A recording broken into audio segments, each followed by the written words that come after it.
Hi, and welcome back to Heavenly Glow.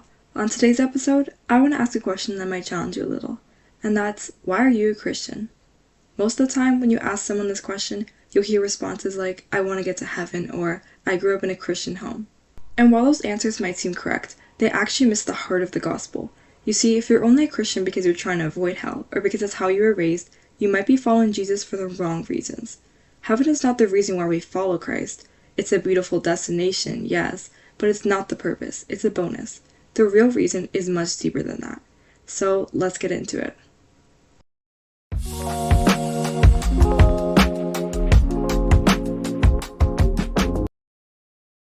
Let's go back to the very beginning, which is Genesis. There is no death in the garden, no separation from God. Humanity was created to walk with Him, through relationship. But when Adam and Eve sinned by eating the forbidden fruit, everything changed. Sin entered the world, death became a reality, and more importantly, humanity became separated from God. Now here's something I hadn't noticed until rereading Genesis. After Adam and Eve sinned, God hid the tree of life. And at first that seemed kind of harsh, like another punishment. But really it was protection. God was protecting them, and us, from living forever in a life full of sin. Imagine being eternally separated from Him. That's not life, that's torment. So even in judgment, God was being merciful. We don't follow Jesus just to get into heaven. We follow Jesus to be reunited with the one we were always meant to walk with. Where sin separated us, Jesus continues to restore us. And that restoration isn't about having all of our needs met. You know how in church people often say, God is here to meet your needs? But here's the truth. Most of our needs are actually wants. And if we're not careful, those wants become idols. And what's an idol? An idol is anything that becomes more important than what matters most. And what matters most is knowing Jesus. Not just knowing about Him, but truly knowing Him. Walking with Him, trusting Him, letting Him lead your life.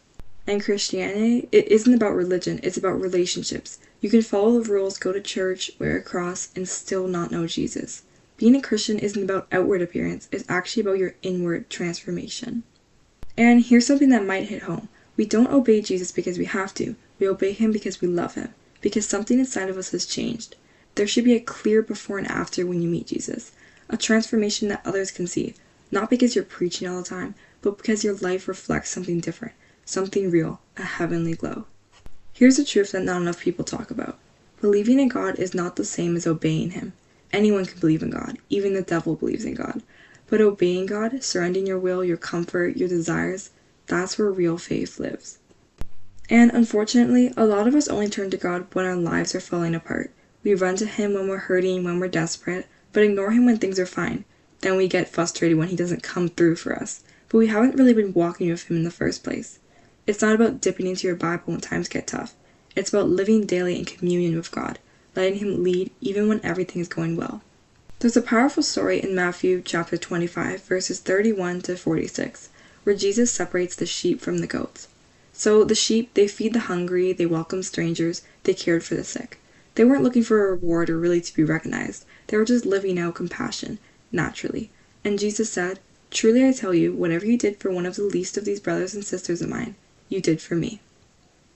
But then there were the goats. They saw the same needs, the same hunger, the same pain, but they did nothing. They were too focused on themselves. And Jesus said, What you didn't do for the least of these, you didn't do for me.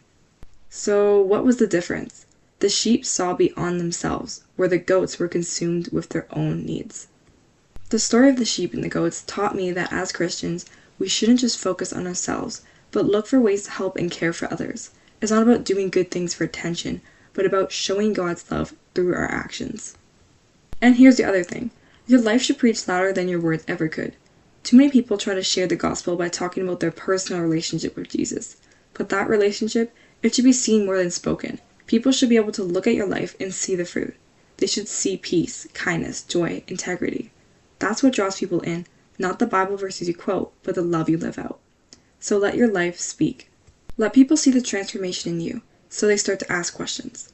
What does that cross you're wearing mean? Or why do you have so much peace when things are hard? And that's your moment. That's when you point to Jesus. A lot of people get Christianity confused. They focus so much on religion, on rules, appearances, and routines, they miss the whole point, a relationship with God.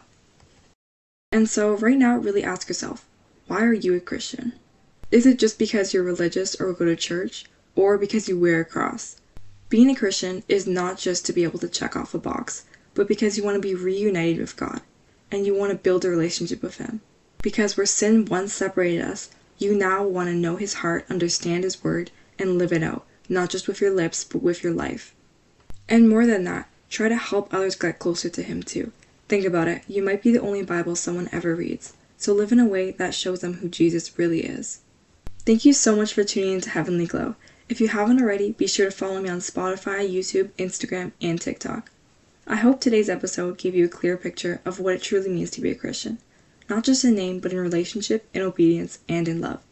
So keep praying, keep trusting God, and most of all, keep growing your relationship with him, because that's where real transformation begins. Until next time, stay rooted, stay glowing, and keep walking with Jesus.